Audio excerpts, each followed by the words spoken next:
All right, going to do a quick explainer on this Drogan guard calculator.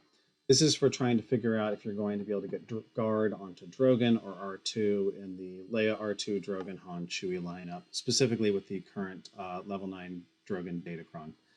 There are two taps here using post Datacron stats and pre Datacron stats. We'll start with the first one.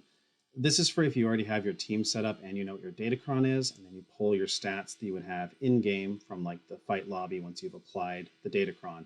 You can take that for just Drogan and R2 and see what would happen here. So in this case, it would be...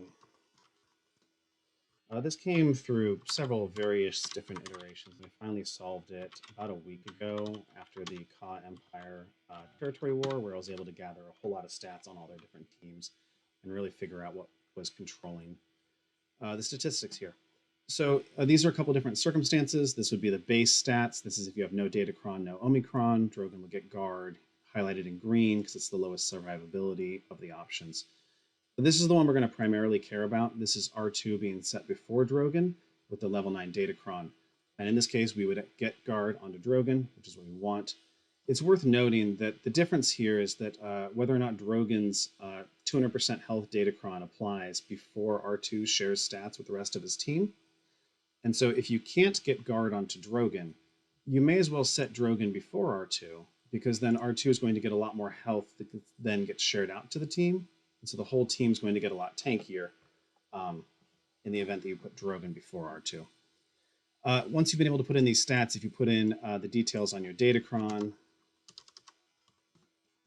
and you have your relic levels, it'll show you what your pre-Datacron stats would be if you're trying to hit modding to make this scenario work for you. If you don't know exactly what this is going to be yet, you can use the pre-Datacron stats here. This would be, again, where you put in the information about your Datacron, your relic levels, and then your baseline stats here. And so from these, you could say, this is the modding I'm going to hit, or I can hit. This is my relic levels. This is the Datacron I'm going to use. Here's what your post-Datacron stats would be. And then again, here is who will be getting guard. The mechanics for why that's working is listed over here. If you want to try to make a hot utils formula, it would be some variation of this, where you would have, say, 6.5 times of Drogan's health would need to be less than 3.5 of R2's, and 1.5 Drogan protection less than 1.665 of R2 protection. This would be a little harsh, but it would get you there, assuming that your Datacron stats don't sway it. Generally, more health on the Datacron is going to make guard on Drogan higher because he ramps so much more based on it. Protection usually isn't much of a problem. It is possible to get guard on Drogan with R2 at Relic 8 and Drogan at Relic 9, just a lot harder. You're going to have to health stack R2.